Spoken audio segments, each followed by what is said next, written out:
Morena Forest Hall School. Welcome to Monday, and once again, of course, we are back into Te Pā Mātara Tua Whā, Alert Level 4. We are still there. I hope you're getting used to working from home and doing your home learning. One bit of advice that I've got for you is a great idea if you try and get all your hard work done by lunchtime. So really have a big focus on getting your reading and your writing and some maths done by lunchtime, and then save that afternoon for a bit of outside play, bit of creativity. Might make your day go a little bit easier. And it's also really great to check into Forest Hall School TV to start your day. Another phrase I've learnt as I practice my reo is please remember to be kia ngā kau ata whā. Be kind to each other, really important, especially you've got a crowded house at home, that you be kind to each other and show each other aroha and love, and just look after each other, because this is difficult, it's not easy.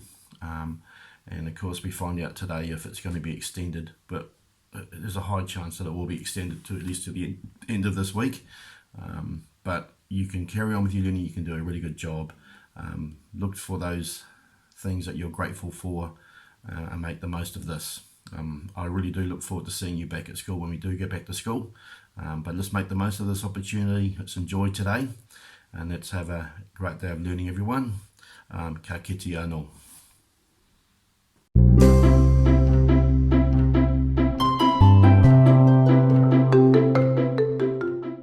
Welcome to 2 Minutes of Tech. Today we're going to be looking at the microbit, the BBC microbit as it's called. If you go to makecode.microbit.org, you'll find this page. We're going to make a little project. So to start, we just click on New Project. We're going to call this one Emotions.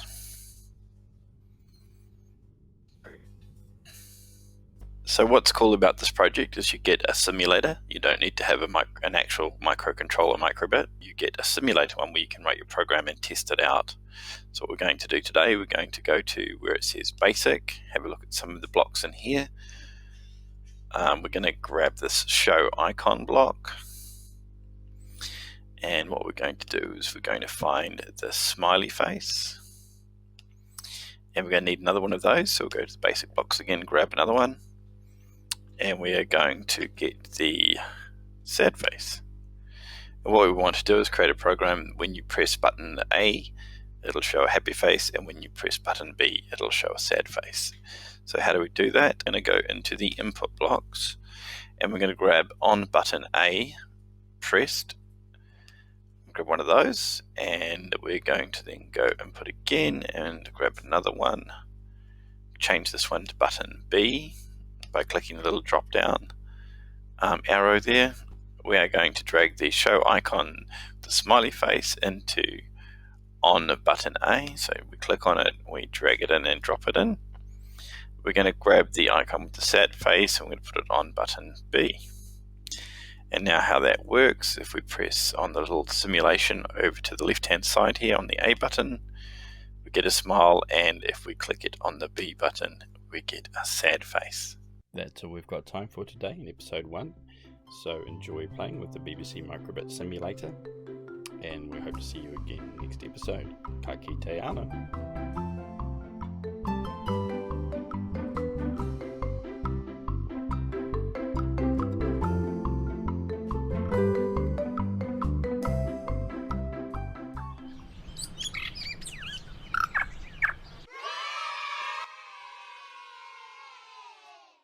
Good morning, everybody. I am going to be reading a story that I wrote called My Fat Cat Cleo, and it is based off my real cat Cleo there. Let's have a read of it. My Fat Cat Cleo. My fat cat Cleo is as hungry as can be. She loves the soft wet food that she gets for morning tea. Chicken or seafood, no matter the taste, seeing her bowl full puts a smile on her face.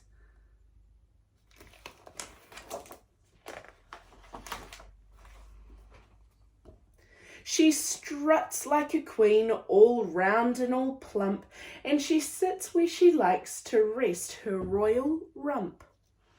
Although she loves eating and taking a long nap, her favourite thing to do is jump through the cat flap.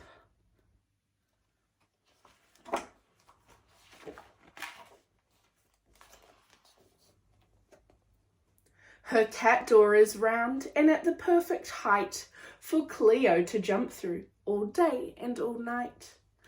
But one day after lunchtime, fat Cleo did see that her bowl was now empty. Oh my, so was she.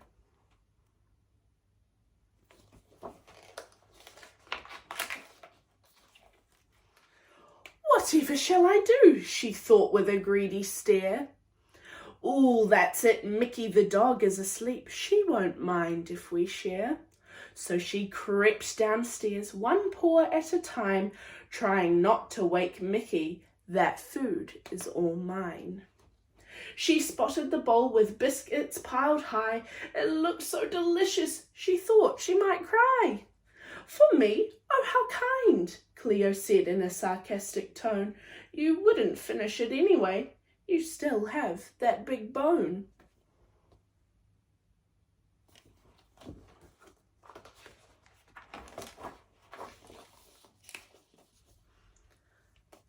So fat cat Cleo gobbled it all down, her belly now sagging and her whiskers all brown. Woohoo, she said proudly. She couldn't eat any more, so she decided to sunbathe outside her cat door. There she is. With a small run to get through, front paws, then her head, she felt a sudden stop. Her mind filled with dread.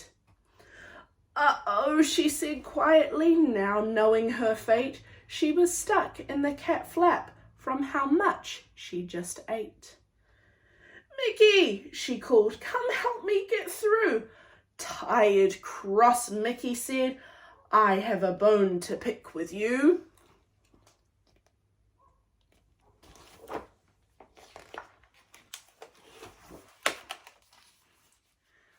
Why should I help you, you greedy old cat? This is your own fault for stealing. Now look, you're too fat. This isn't my fault. It couldn't be, you big silly skunk. It's not my fault that my favourite cat Flap has now shrunk. With Mickey now gone, her final words did the trick. Maybe it was all the dog food, Cleo said, feeling sick. Cleo did realise, in order to be saved, it's the back half of her body that will need to be shaved. Zzz. Chop, chop, chop. Cleo is now happy after learning from her mistakes. She knows to keep within her diet. No sweeties and no cakes. Cleo still struts and acts like a queen, her royal rump resting, but much colder and more lean. And there she is, had to be shaved. I hope you enjoyed that story. I made it a few years ago, and it's still one of my favourite books that I like to read. So it just reminds me of my fat cat Cleo at home. So yeah, have a wonderful day, everyone. See ya!